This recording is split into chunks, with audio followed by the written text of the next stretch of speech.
Here's some amazing YouTube advice from 10 very successful YouTubers. Let's get into number 1. Any of you listening, if you, especially if you have 0 videos on your channel, your first video is not going to get views, period. It's not. Your first 10 are not going to get views. I can very confidently say that.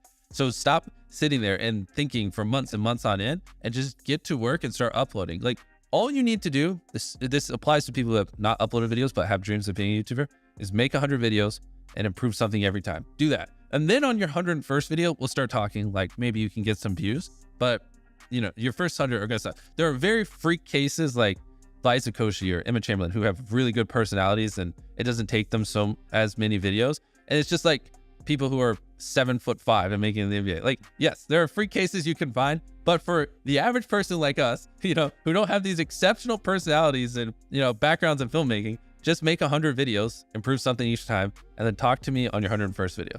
Well, the improve something each time is the tricky one. How do you improve something each time? The second one, just, I don't know, put more effort into the script. The third one, try to learn a new editing trick. The fourth one, try to figure out a way that you can have better inflections in your voice. The fifth one, try to, you know, study a new thumbnail tip and implement it. The sixth one, try to figure out a new title. There's infinite ways. That's the beauty of content creation online. There's literally infinite ways, from the coloring to the frame rate, to the editing, to the filming, to the production, to the jokes, to the pacing, to every little thing can be improved, and they can never not be improved. There's literally no such thing as a perfect video.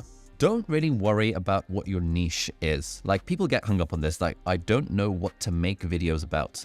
It would be like a writer saying, I don't know what to write about, therefore I'm not going to write. Or like an artist saying, I don't know what my masterpiece is going to be, therefore I'm not going to hold a paintbrush. It's totally okay for your niche to emerge over time. Yes, you can take a very calculating route and plot it out in advance and be like, okay, this is my path. Or you can do what I recommend, which is just start making videos on YouTube about whatever you enjoy, whatever you want. If I was starting on YouTube, I wouldn't really worry about the niche thing. I just think, you know what, let me make videos about the things that I enjoy, maybe some close-up magic because I'm not a total loser. Maybe like iPhones, maybe like, you know, my favorite pen, maybe like, you know, tips of getting started on YouTube, maybe life as a medical student, maybe like whatever experiences in my life that I enjoy talking about and that I think I could teach on the internet.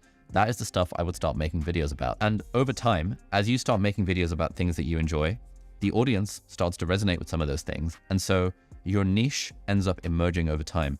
I never thought I would be a productivity YouTuber, but I seem to have become a productivity YouTuber because that niche just sort of emerged over time. It was not forward planned in advance. And so if you've got a lot of interest, if you've got a lot of things you're interested in, or even if you don't know what to talk about on YouTube, just start making stuff and you will figure it out. Don't be one of those writers who says, I don't know what my bestseller book is going to be about, therefore I'm not going to write a single word. It's the same with YouTube. Who cares if you don't know what your niche is? Your niche will change over time. I started off making videos for medical school applicants. I now no longer care about medical school applicants in terms of making videos, and therefore it just sort of changes over time. So don't worry about it. Don't overthink it. Just make the videos that you enjoy at the start. Strongest call to action is to watch another video, because now all of a sudden your channel went from like, say, 8 minutes of watch time to 16 minutes of watch time if they watch another one. And it shows that this person is in your little watch web. It also gives you another ad impression. Like, that is the metric that YouTube cares about. Sure, you can ask them to comment, you can ask them to like, that's totally fine.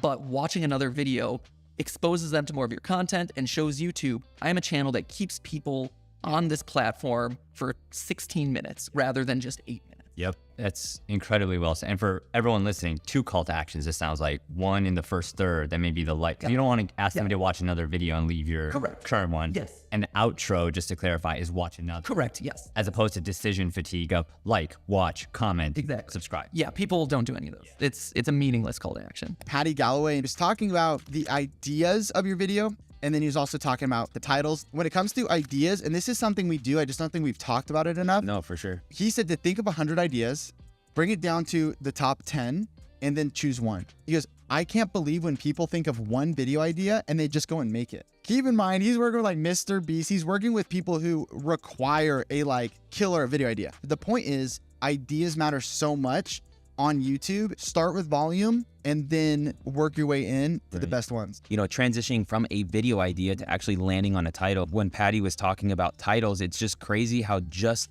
the reframing of the right title will cause so much interest. And his word was curiosity. He gave a really cool example. He was working with a client and the first variation of the title was inside a $1.7 million New York loft. They didn't really love it. And there was nothing really interesting about it except the money value, but there's probably more expensive ones or whatever, right? So then they changed it to, I found the best loft in New York, and they liked it better. They thought it improved.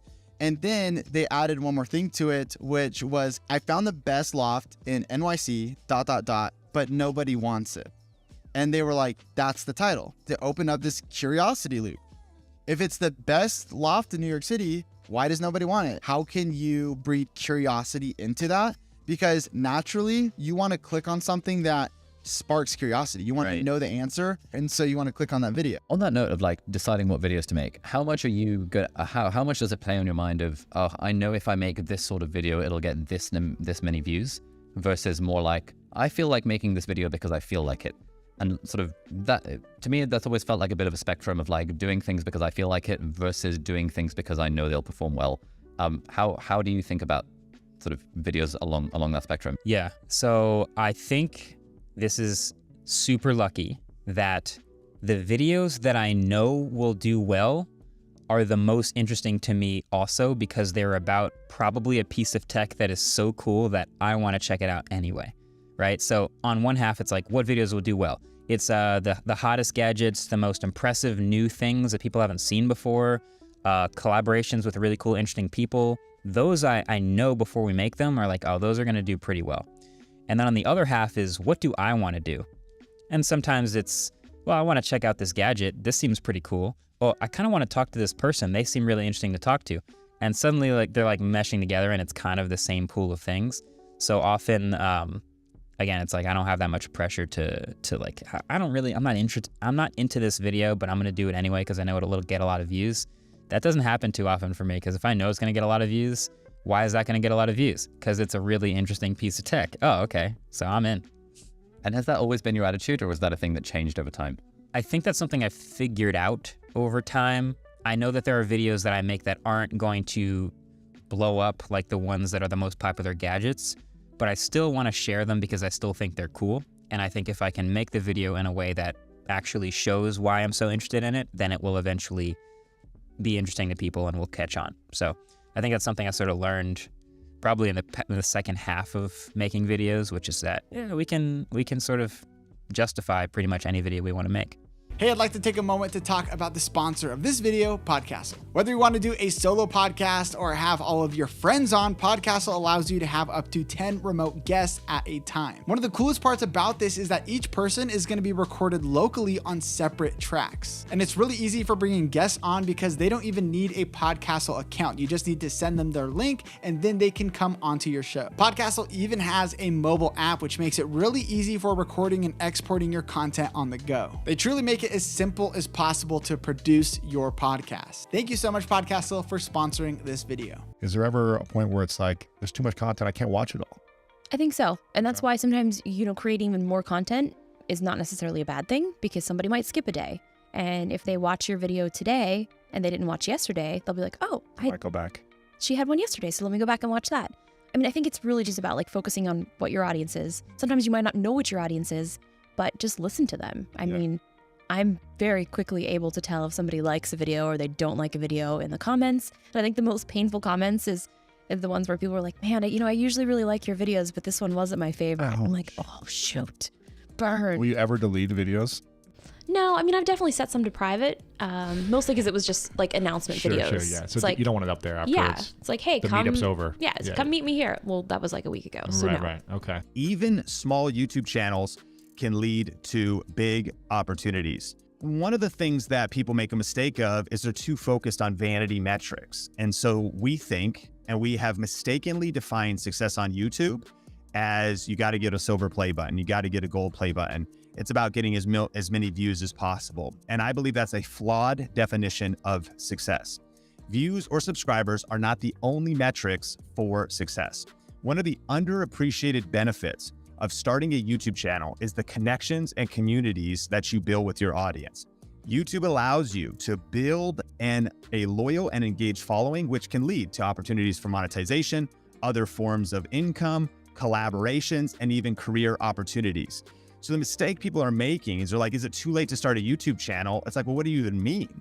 Like, is it too late to start a viral YouTube channel? Well, why do you even need to go viral? What if you have a different business model? What if you get a promotion at your job? What if it leads to that next connection or that next partner? What if it leads to your future spouse? Like, there's a lot of opportunities that could come from starting a YouTube channel. And so, I just want to present you the data that possibly defining it just by subscribers or vanity metrics is a limited, if not completely flawed, definition of success.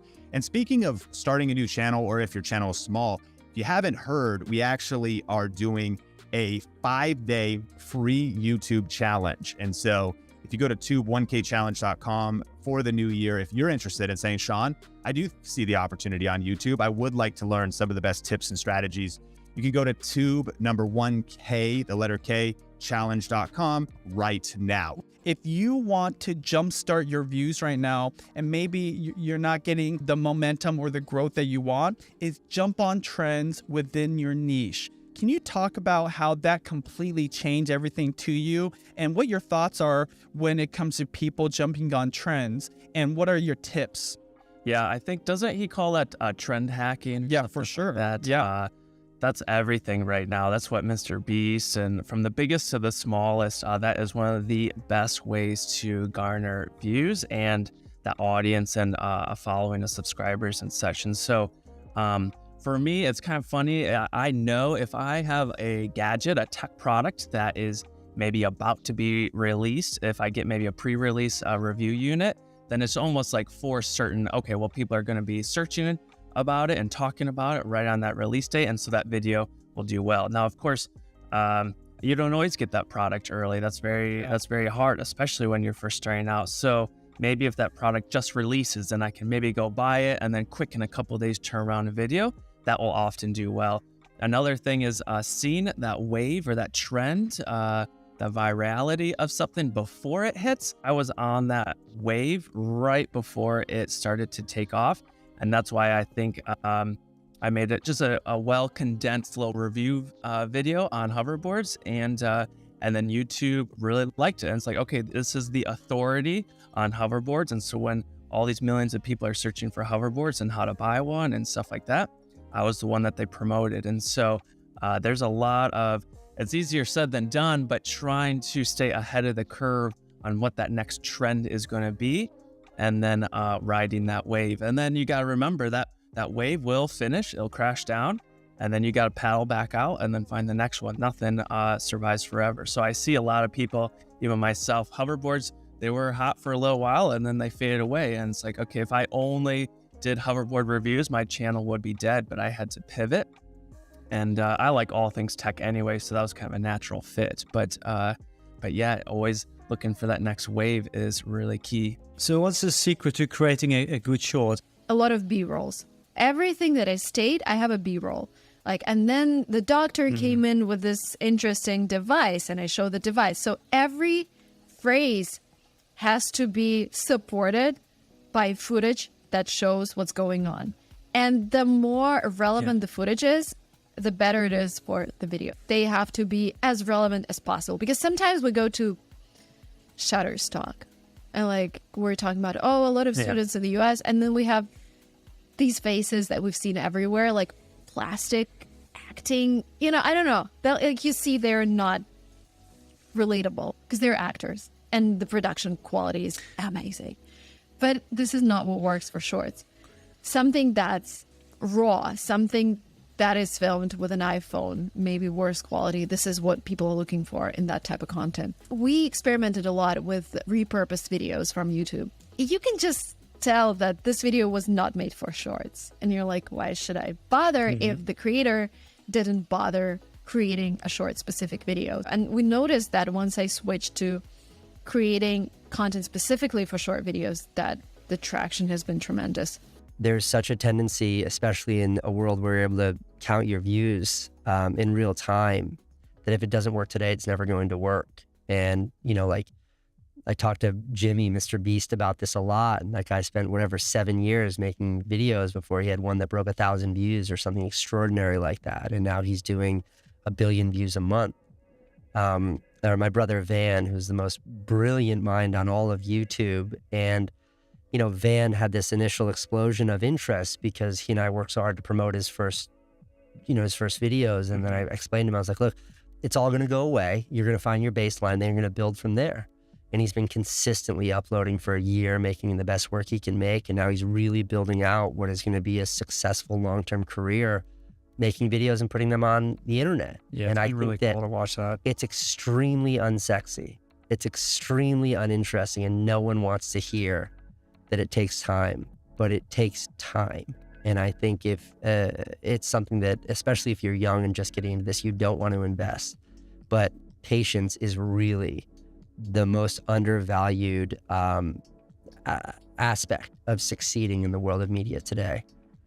You have all the agency in the world. You don't need anything from anyone. But if you're not willing to commit the time to it, you're never going to find that success. 100%. If you want to learn how to grow a YouTube channel this year, then click on the screen and watch this video, and I'll see you guys in the next one.